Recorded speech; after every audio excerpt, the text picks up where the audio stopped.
Muy bien, gracias por permanecer en nuestra sintonía. Estamos en nuestro espacio La Entrevista aquí en Antofagasta Televisión. Hoy para hablar de arquitectura y qué mejor que conversar con el profesor de la Escuela de Arquitectura de la Universidad Católica del Norte, Claudio Galeno. Gracias, Claudio, por aceptar esta invitación y bienvenido a Gracias. Antofagasta Televisión. Muchas gracias por invitarme. De hablar de Antofagasta, de la arquitectura de Antofagasta. ¿Cómo se fue poblando Antofagasta? Antofagasta tiene del año 1866, habla de la historia. Exactamente, del 66, cuando llegan estos primeros exploradores a la ciudad, y llegan, en realidad, no, o sea, digo, llegan a la ciudad, llegan a un lugar que es totalmente desértico, Claro. donde no había agua potable, que solo se instalan en realidad aquí porque había una pequeña poza donde pudieron instalar luego algunos muelles y permitieron... Y eso en el sector de la Chimba, ¿no? No, no. Ah, la chimba también se usó, sí, Ya. tienes razón. Se usó de la chimba porque en esas, de hecho, en el pasado, tal vez el sector de la chimba tuvo mayor poblamiento previo, vamos a decir, a la época moderna de la perfecto. ciudad. Hay mucho recinto arqueológico en ese sector y hay muchas aguas subterráneas. Mira. Aguas que en realidad no tienen la calidad que se requiere. Pero en el lugar aquí mismo, Antofagasta, de Juan López Ya. y Osa, en realidad aquí no había nada. O sea, era como un lugar donde uno decía, aquí no hay que poner una ciudad. Claro. ¿No? Este no es el lugar adecuado para colocar una ciudad, y solamente se instalaron porque había una proximidad con unas quebradas que llevaban al interior, porque estaba esta ensenada, fue clave, que era en realidad una poza, los barcos no podían entrar, entraban lanchones. Sí, claro, ¿no? claro. Y ahí se divide el borde, se pide una concesión para poner Melbourne Clark solicitó una concesión al gobierno boliviano para poner una zona de un terreno industrial y deja la parte sur para que se instale luego una ciudad. Ya. ¿No? Entonces ahí se traza, se lotea, se ofrecen los terrenos a los interesados y ahí empieza a... Y claro, y el agua era máquinas destiladoras de agua, Sí. ¿no? Porque agua no había. Claro. Y lleno de inmigrantes, ¿no? O sea, cuando uno habla un poco de la crisis actual que hay con respecto a la inmigración, dice, oye, pero es que aquí todos hemos sido inmigrantes, o sea... Los chilenos eran migrantes. Yo llegué hasta los mismos bolivianos eran inmigrantes, o sea, aquí no había nada, entonces era como, todos llegaron desde afuera. ¿Y cómo se fueron formando las poblaciones alrededor de este centro? A ver, industrial? el centro fue extremadamente ordenado, ¿no? Ya. Era un damero, una retícula que además fue puesta en 45 grados.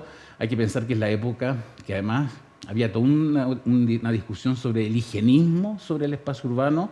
Se estaban haciendo estas grandes reformas en París del barón de Haussmann, que abrió estas grandes avenidas, los bulevares, metió alcantarillado, ventiló la ciudad. O sea, había una idea de que las ciudades tenían que tener calles anchas, que tenían que estar ventiladas, que las fachadas tenían que estar asoleadas, distinta a esta ciudad más espontánea, más gótica, por Ya. decirlo. De ahí viene el tema de las calles anchas, porque yo aquí lo Sí, aplaudo, lo aplaudo. sí, el hecho de que- José Antonio González, que lo debes conocer, eminente historiador, también profesor de la UCN, él postulaba que tenía que ver con el tráfico de mercancía, con las carretas.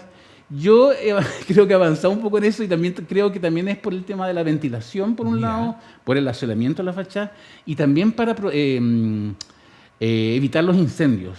Porque una de las cosas malas que afectaba a esta ciudad, hay que imaginarse ciudades, Claro. ciudades puertos, no solamente Antofagasta, Iquique, Mejillones, Tocopilla, todas en madera. Sí, pues.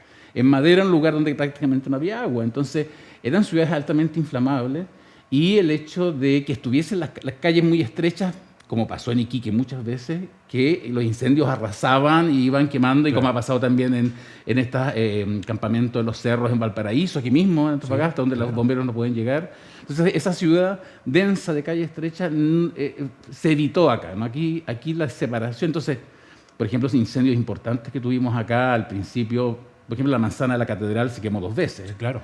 Y se quemó solo esa manzana. Entonces no fue un fuego que se expandió Claro. en el centro de la ciudad. Entonces de hecho, después en la manzana de la catedral se metió un pasaje entre medio, en la mitad del pasaje Castillo. Y ese pasaje también actuaba como de cortafuego. Entonces había, yo diría, una conciencia bastante ingenieril y bastante Ya. preventiva en el trazado de la ciudad de Antofagasta en sus inicios. Empieza a bajar la población de La Pampa y empieza a ubicarse acá en Antofagasta. Yo diría que el éxito de Antofagasta es previo a la migración de la Pampa hacia la ciudad. O sea, Ya. cuando ocurre la migración de Pampas, cuando ocurre la crisis del salitre, Sí, llega mucha gente a la ciudad, pero luego se van todos muy hacia el sur. O sea, yo creo que la formación de las primeras poblaciones en el perímetro de la población, vamos a decir, una ciudad más informal, ocurre en el éxito económico de las primeras décadas del siglo XX. O sea, en la década del 10 al 30, yo diría que es una época económicamente muy exitosa en la ciudad. Si uno ve las cartografías de época, los levantamientos, las guías comerciales, ve la diversidad, primero la diversidad de nacionalidades que hay en la ciudad, la diversidad de servicios, correcto, o sea, servicios de todo tipo, ¿no? La mayoría de productos importados, y, justamente y la formación de estas poblaciones en ciertos, qué sé yo, llámese población Miramar, por ejemplo, incluso en los perímetros, los terrenos alrededor de los terrenos del ferrocarril. El éxito también del ferrocarril, porque el ferrocarril también va creciendo, ¿no? Claro. Los terrenos de ferrocarril que inicialmente eran los que, bueno, derivan de la serie de sucesiones de propietarios desde los terrenos de Melbourne Clark, pero termina siendo ferrocarril y compañía de salitres, y después se expanden hacia el norte con el patio norte, después con el patio Antofagasta. Entonces llega el ferrocarril longitudinal, entonces claro, también eso impulsa que se haga la nueva estación de trenes en Valdivia. Sí, Valdivia. Bueno, y otra cosa que también beneficiaba, vamos a decir, esa condición, esa atracción, no solamente también por la minería, sino también porque el ferrocarril desde muy temprano se conectó con Bolivia. Fue un ferrocarril internacional. Claro, fue como, dicen que el primer ferrocarril internacional que hubo en Sudamérica, o sea, que conectaba dos naciones, ¿no? Y era el norte chileno con, bueno, luego el norte chileno, pero con Bolivia. Entonces venía mucha gente aquí a tomar el tren para ir a Bolivia. Larguísimo para llegar hasta Bolivia. Un viaje larguísimo, pero la gente se entretenía mucho porque el cruce del Loa se pasaba por un viaducto muy alto, claro, que todavía está el viaducto, que ya, pero el tren ya no pasa por ahí.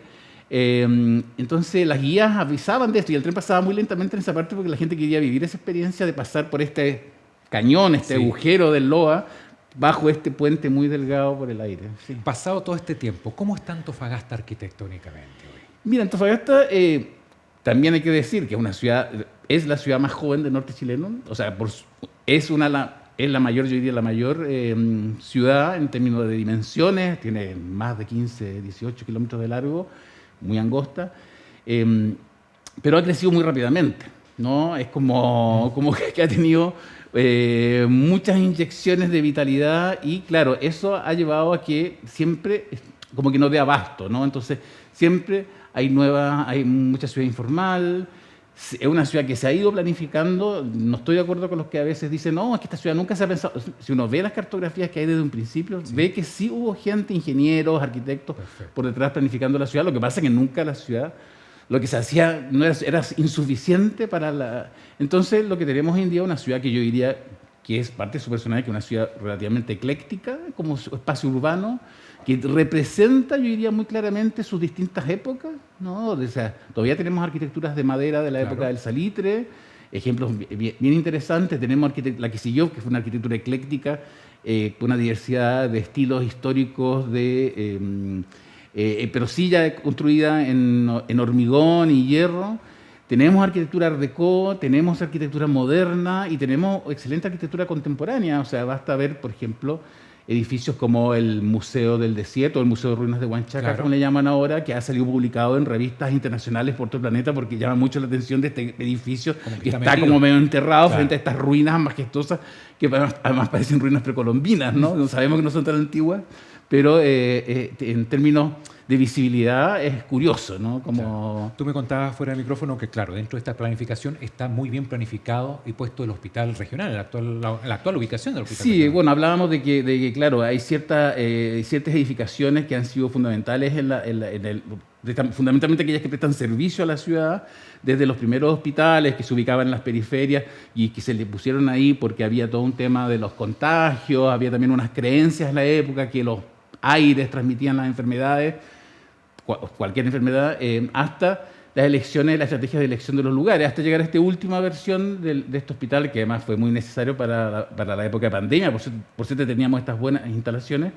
que evidentemente la estrategia de elegir su posición fue que la distribución del servicio fuese equitativa dentro de la ciudad. Ya no tenía sentido poner un hospital conectado al supuesto centro de Antofagasta, cuando en realidad la mayor cantidad de población estaba hacia el lado norte, Claro. y finalmente ahí entre el hospital, terminal de buses y seguramente otros, porque es una zona que está cambiando, toda esa zona del Claro. antiguo barrio industrial, absorban y creen una especie de nuevo corazón urbano que presta servicio a esa masa de población que vive en ese sector. O sea, Como en la mitad de la ciudad. sí, pues sí, digo. sí. O sea, es que tú ves mucho más ancha esa parte Sí. de la ciudad. Hay una cantidad, bueno, el proyecto el Creo Antofagasta, ha estado trabajando, o estaba por lo menos, con Sí. la zona de La Bonilla, Claro. que es una zona extensa, ¿no? Es una zona donde uno se pierde adentro, es como una especie de laberinto. Y son zonas además que requieren muchos servicios. Y claro, el lugar donde está puesto hoy en día el hospital, yo creo que presta, además marca, es como un hito en ese sector, tiene una presencia urbana significativa y es un edificio, diría, de una tremenda calidad, a pesar que evidentemente uno le puede hacer algunas críticas. Claudio, no puedo dejar de preguntarte, aprovechando que estás acá, ¿cómo estamos con nuestro patrimonio? ¿Estamos al debe con nuestro patrimonio? Yo creo que el tema del patrimonio, a ver, primero decir que el tema del patrimonio es un gran tema en muchas partes, no solamente en Chile, ¿no? Siento que estamos atascados acá. Yo diría que hemos progresado bastante. Yo soy un poco más positivo con eso. Creo que por lo menos en el caso de Antofagasta, la gente ya tiene más noción, o sea, el ciudadano, no solamente los especialistas, sino el ciudadano común y corriente, cualquier persona ya tiene más noción de cuál es la imagen que tiene Antofagasta, que Antofagasta tiene áreas que son más modernistas, que tiene algunas arquitecturas de la época del Salitre, que tiene un barrio histórico. O sea, creo que hay una noción de cómo es la imagen de la ciudad, la acepta más, ¿no? En contraposición a la época en que todo el mundo andaba buscando cuál era la identidad de Antofagasta, ¿no?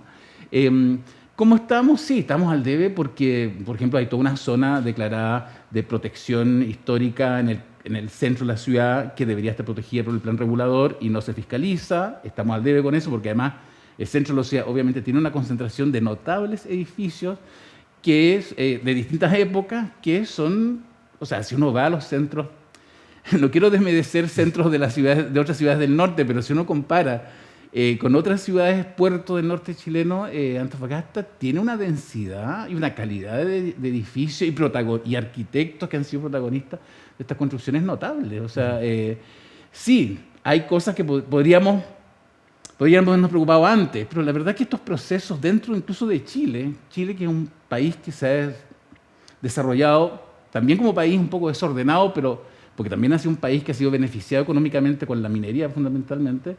Creo que esos procesos han sido lentos, pero hemos ido progresando en esas áreas. Creo que el tema cultura en general hemos ido progresando de a poco. O sea, no sé, por ejemplo, el éxito del cine chileno, sí, en gran medida es también producto de los que lo están haciendo, pero también hubo momentos de gran impulso y de gran inversión del Estado chileno. Lo mismo con el arte, ¿no? Lo mismo estaba pasando con la arquitectura. Y lo mismo está pasando con el patrimonio, que cada vez la gente es más consciente, cada vez hay mayor autonomía de las personas en defenderlo. Claro, pero la institucionalidad está acorde. Porque, yo diría que la institucionalidad está al debe, sí, Ya, porque sí. de partida está el tema de la gran discusión de la famosa ley del patrimonio, Claro. que mucho Creo que ahí estamos atascados. Sí, porque la ley que tenemos todavía es muy obsoleta, ¿no? No favorece a quienes son propietarios de un edificio patrimonial y claramente debería favorecer lo que sea en términos, no sé, de impuestos, deberían ser un beneficio tener un edificio patrimonial y no un castigo. Entonces, eso genera muchos roces con quienes tienen un edificio declarado. Por supuesto, claro, hay comunidades que quieren defender estos edificios, hay otros que no lo quieren porque quieren intervenirlo, porque lo quieren vender, porque como hay esta gran movilidad inmobiliaria, esta gran especulación, ya vemos los precios que están las propiedades, que es un absurdo, ¿no? Encuentro que no son reales esos precios. Creo que sí, estamos al debe, pero creo que hemos ido progresando. Te lo preguntaba por Estación Valdivia, Sí. ¿ya? Que hay un proyecto maravilloso ahí. Y creo que no avanza, ¿no? Veo que no avanza. Y no avanza, creo, por la institucionalidad. O sea, creo que la institucionalidad no lo deja avanzar. Yo creo que ahí hay una suerte de conflicto entre los propietarios, que es la empresa de ferrocarril, con lo que exige que se haga realmente en base ahora el Consejo de Monumentos Nacionales, que tiene que fiscalizar ese sitio porque fue declarado monumento, sitio histórico, ¿no? Zona típica, perdón, que es la categoría que tiene. Lo que pasa es que la gente, yo vi los proyectos que trataron de a todos convencernos de que eran buenos proyectos y era en gran medida una parte importante era especulación inmobiliaria. Había edificios que los cortaban en pedacitos, los desperdigaban o sea, no era exactamente conservar el patrimonio. O sea, conservar el patrimonio no es tomar un edificio, picotearlo en pedazos y distribuirlo como si fuese unos legos por el paisaje. Entonces, creo que ahí hay un conflicto de intereses porque claramente Ferrocarriles quiere tener beneficios de eso y como está la realidad actual no puede hacer lo que quiera. Ah, ya. Perfecto. Mira, qué bueno que lo aclaraste, porque dentro de los que nos convencieron a nosotros, que era un Es que anduvieron haciendo campaña, anduvieron visitando grupos, y me acuerdo que era en ese momento consejero del Ministerio de Cultura, pidieron una cita, fueron a presentarnos, y en la cita decían, gracias por invitarnos, decían, en realidad nosotros lo estamos invitando, ustedes pidieron una cita, entonces venían a tratar de convencernos, pidieron una reunión con la Escuela de Arquitectura, o sea, había toda una campaña de convencer de que estos proyectos eran buenos y eran bien malos, debo confesar. O sea, le estaban pagando, los de Ferrocarril estaban invirtiendo muy mal su dinero porque estaban invirtiendo con unos proyectos que eran bastante malos. Claudio, lo último, ¿no? Porque me están ya pidiendo el tiempo. ¿Qué pasa con algunos monumentos que se han levantado y ahí han quedado? Ejemplo, el hilo de agua. El tema del uso del espacio público y de su cuidado y de cómo la población se encuentra con estas obras es un tema delicado, si es cierto. No, creo que no es solo un tema del hilo de agua que está totalmente depredado, casi así como, no sé, como devorado, ¿no? en su base y que debería evidentemente recuperarse porque es una cosa visual, ¿no? Que daña sino que en general de los monumentos, ¿no? Pongo otro ejemplo, por ejemplo, el del mono pilucho de los griegos, ¿no? Que estuvo mucho tiempo... estuvo guardado por mucho tiempo. Afortunadamente la comunidad griega lo mantuvo, lo restauró y lo instaló, pero con un pedestal de 3 metros de alto para que nadie lo pueda tocar, ¿no? Entonces, son cosas de todo día. Hay una, vamos a decir, y que no pasa solamente por los monumentos, una cosa de cultura cívica urbana. Tiene que ver también con los autos mal estacionados, con la gente arriba de las veredas, con las congestiones afuera de los colegios. Hay una suerte de desdén, de desprecio, de no entender que hay cosas que son como patrimonio común. No solamente patrimonio en el sentido de los objetos, patrimonio del lugar, del espacio público común, de la convivencia, que sí, se dañan físicamente cuando dañas un monumento, pero también te dañan a ti como peatón cuando te están ocupando la vereda con un vehículo, cuando, no sé, o sea, creo que hay un tema de cultura cívica urbana que es muy anárquica y que no sé cómo enfrentarla realmente, ¿no? Bueno, tenemos que madurar en ese sentido, sí, para tener esa... Sí, necesitamos una maduración importante en eso. Te agradezco. Oye, largo para conversar junto a Claudio Galeno, pero los tiempos en televisión son acotados. Muchas gracias, por tu visita. Claudio Galeno, profesor de la Escuela de Arquitectura de la Universidad Católica del Norte, hablando de Antofagasta, de lo que ha sido ayer en Antofagasta y el presente de esta ciudad pujante. Siga en la programación de Antofagasta Televisión.